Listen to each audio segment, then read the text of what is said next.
Okay, this is going to be interesting to do, but I'm going to do it quickly because I only have 16 minutes left on my battery or my camera time before I need to delete some videos, I guess. So we're going to make this quick and I'm going to do my best. I did not write a list. I just wrote things I didn't know were AuDHD because I've been recently watching ADHD Love and The Thought Spot. They're like my two go-to YouTube channels for just like, I really resonate with both of those channels, and both of them have brought so much to me, not just in what they're sharing and their experiences, but also in the comment section. Bless everyone who decides to leave a comment because you don't recognize what it is you're providing when you share your experience. It's so beneficial. So for me, the thing that I recognize the most, that has been most prevalent within my experience of navigating this world as someone with AuDHD or AuDHD. I hear people say AuDHD, which I think is funny because it sounds like odd. Something I've been navigating, having AuDHD and not recognizing like these are the signs of it or things I didn't know were AuDHD, is the part of myself that is autistic. I'm very aware of. Like that's never been hard for me to see or recognize in myself. I actually had a lot more difficulty seeing the ADHD side, and I think that's because almost every partner that I've dated has been ADHD. And so like in a lot of ways it felt like I was living my ADHD part through my partner. Like they were the external expression of my own inner ADHD, and I would like kind of like jump on their roller coaster and ride my ADHD with them, is what it felt like. And then I could just be the autism. So when I finally realized this, what I recognized is that a lot of my autistic traits that I didn't recognize, this is what it was. I was or am very, I mean, obviously we all understand this. Like you can go into hyper focus a lot. I do that all the time. Pattern recognition. These are things I thought all of us just naturally as intuitive spiritual beings on earth, you can tap into. It's just that we're more naturally inclined to, is what I was thinking. I didn't recognize it was autism though. Like I would literally, and like it feels kind of like, I'm just going to say it, I don't have any shame in this. I would be creating these systems all the time for how to live the 7-day cycle, the 7-day cycle we have. I don't like calling it a week because I'm not weak.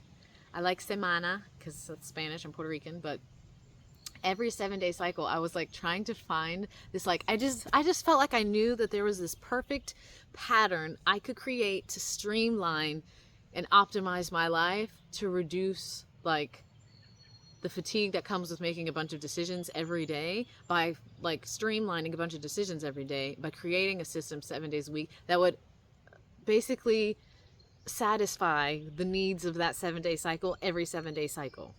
And I knew, like, I was so convinced. I was like, I know I can create, I'm going to base it off the planetary alignment. So Sunday is ruled by the sun, Monday the moon, Tuesday Mars, Wednesday Mercury. Like, and what does that planet rule? And then on top of that, I would also add my own cycle for my feminine body and be like, okay, well, if I'm in the 7-day cycle and I'm in my luteal, if I'm in my follicular, sorry, if I'm in my ovulation and I'm on my period, like, I would create all these 7-day cycles. I would write out my calendar, and I think, and in a lot of ways, this does help me. This does help me. But I'm bringing this up, and I'm here, you spirit. I'm bringing it up because something really pivotal happened when I started doing that, and it started really working for me, and I was creating some kind of flow within myself, especially because I was living with my partner at his mom's house. So I had like a stable home environment that was already kind of creating a support there of like, I have somewhere to go, I have somewhere to be. As an adult, which is like it's a bigger deal than you think it is when you're neurodivergent, to have a home environment consistently. At least to me it is. And so when I was in that home environment, I had like my planner, and I would write like I would almost plan every hour of what it was that I was going to do. And one day my partner's mom came into the kitchen, and I can't remember specifically what she was doing, but I remember her watching me because I was in my calendar, which I learned later on, like, okay, don't have your calendar out in public around other people. This is something you need to have silently to yourself, away from people's judgment, because people will judge the fact that you have every hour of your calendar planned out. I thought I could just be myself, but I could not. And later on, I found out that my partner's mother, I think, had spoken to my mom, and she was like, yeah, like, I tried to tell her, like, it's highly, like, that you can't plan out every hour of your day. That just doesn't work. That's not how life works. And I remember hearing that that was the comment she made about it.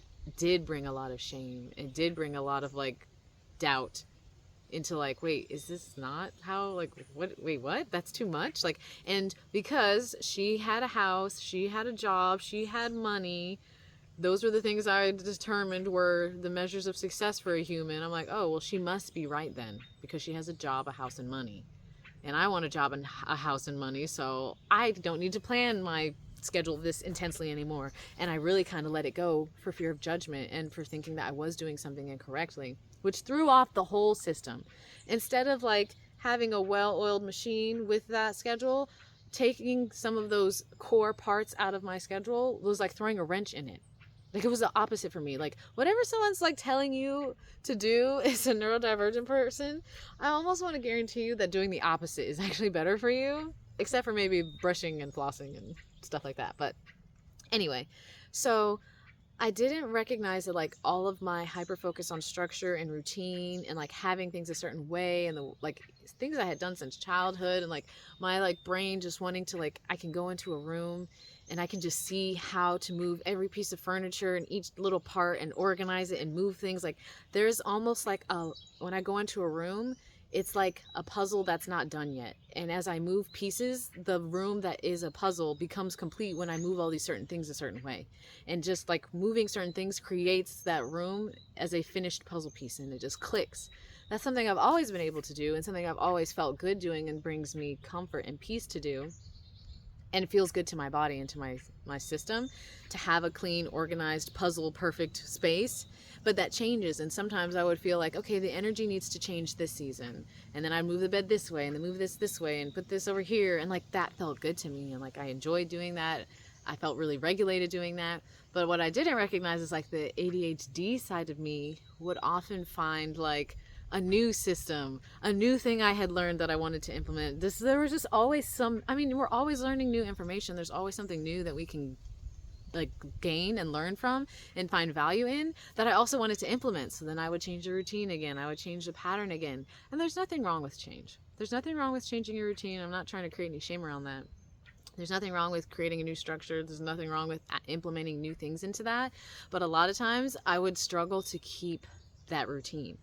And a lot of times the struggle in keeping it wasn't because it wasn't beneficial, but like there was just some kind of inertia that would happen after doing it for a certain amount of time, especially if the part of the routine involved having to like re-up on something. And this is something I didn't recognize was the AuDHD thing until I watched a video from the Thought Spot, and I was laughing so hard because she was talking about how you'll have a routine or you'll have all these things that are a part of it, but some of those things require you purchase something.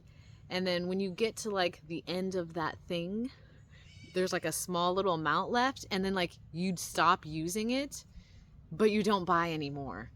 And that was something I started laughing at because I was like organizing my stuff as I was listening to this video, because I've been living out of my car. And so I'm at a friend's house cat sitting right now, and I've just taken all my stuff out and reorganized, tried to downsize, and I was reorganizing my like toiletry stuff, and like I have so many bottles from years ago with like this much liquid in it, because I'm like, I don't want to use it all and then it's gone, and then I also don't want to buy more of it. And like I've never really sat and really thought deeply about why that is, but her talking about that being part of her traits, I started like kind of looking at all of the things I do and why I do them, and like understanding some of it is autism, some of it's ADHD, and then like also trying to understand the deeper layers of it. And especially when you're going through chronic fatigue and burnout and you're masking, having the energy to like consistently do something every 7-day cycle that requires you to go out into the world, to a grocery store, to make a list, to bring that list, to not forget, to have the money to buy all those things, can already feel so exhausting to do. So like I used to religiously make the same smoothie every day, and like I almost had it down to where I could get almost all of these important amount of calories and protein and like different vitamins and nutrients in this smoothie to almost support my body for most of the day, because a lot of times I would forget to eat. Yes, bird? I would forget to eat. Wow, that's rude. And so the smoothie really did that for me. But then there would come a time where it's like, I have to go and buy the ingredients for this so often because I'm making it so often. And it was already such a task for me to go to the grocery store. Like, it was already like a thing. It was like preparing, not for war, but like preparing for a battle. Every 7 days, I have to go to the grocery store. And this is something I've always dreaded since a child, but that's because we used to go to Walmart, and you already know the lighting reflecting off the floor, just the feel of the floor, just like everything about the way they make Walmart is like to keep neurodivergent people either away or dysregulated. And so we would go to Whole Foods, which is a lot easier. The lighting's softer, the music is better, the aisles are still a little too tight, but whatever, I'm not trying to get into all that. So we would go, and I had like a pattern for how to get through the store. And it was, I literally knew everything we would buy and what aisle it was on because I used to work at this Whole Foods. So I knew how to go into the store, buy everything in each row, go around and check out and leave. Because before, my partner is just ADHD, we would be going like, and he likes to do that. I let him do that, but I have the cart, I have the list, I'm moving through the aisles, and then he's just like doing his little ADHD thing, all sorts. But that's because to him, the grocery store was not dysregulating, and it was actually fun for him. He used to work there too, and he had friends there. He wanted to see people there and interact with them. I was way more like, I need to get in here, I need to get what I need, and I need to get out as soon as possible, because I'm not wearing sunglasses at this time. I'm not wearing headphones to listen to my own kind of music. I was masking. I wasn't tending to myself enough for that to be an experience I could do. And so because I wasn't unmasking, regulating my nervous system, and giving myself my sensory needs or stimming or whatever I needed to do to make that enjoyable of an experience, I was trying to get in and out of there as fast as possible, which often meant a lot of times I didn't make the list as hefty as I needed to, or spend as much time really deliberating as I wanted to, because I was trying to get out of there as fast as possible, which would then ultimately lead to me not always wanting to buy everything that we needed, and then like having little baby trips where we could just go and grab one or two things later on, which meant I was throwing off my 7-day cycle, which was throwing off my routine, which is a part of the AuDHD experience. It's like, this is, I hope even me just explaining this kind of like helps you feel less crazy or less alone. It's not a failure. It's just a different way of living, and I feel and trust and know that there are a lot of ways that blending the autism and ADHD can be so healing and beneficial if we first kind of tend to like the masking and the sensory needs and all of that first. I think would help to create a flow in everything else, is what I'm basically trying to get at. So for me, yes, making the routines and the structure and all of that is really ideal, and also having some like variability throughout the day is also really beneficial. Allowing myself to bring in new interests and hobbies, do them for a while and then let them go and not judge myself for it is really beneficial. But all of that would be way more of an enjoyable experience if I first unmask and just let myself do what I need to support myself. I set my boundaries, I create a healthy environment, I regulate my nervous system enough and give myself the things I need. Then it makes it so much easier to go into the world, to get what you need, to create that structure for your routine, and also have the room for your spontaneousness. So for me, living out of my car has been bringing a lot of this into my awareness, because I'm living more exposed and out in the world. I'm living more like, my senses and my antenna are always kind of on now because I'm so out here. It has really brought an awareness to me like, oh, I basically have to wear sunglasses everywhere. Oh, I basically want my headphones on all the time. Oh, I'm gonna wear that same outfit for like 5 days in a row. And all of that's okay. And I don't care. And you basically have to stop being concerned with accommodating the allistic, I think is what people say, the allistic people around you, and do what you gotta do. Other people's perception of you is not your responsibility. Your responsibility is to yourself and to your happiness, to your peace, to your regulated nervous system, to giving yourself grace, giving yourself space, to giving yourself time. So yeah. that isn't even a long list of things. That wasn't a list at all, that things I didn't know were AuDHD, but that is a big thing for me, is the routine and the spontaneity, and understanding that those things are pivotal for me and are a lot more beneficial and able to be maintained if I go back a little bit and start focusing on the unmasking part first, regulating my nervous system first, finding out my sensitivities and my sensory needs. So that's what I'm doing now.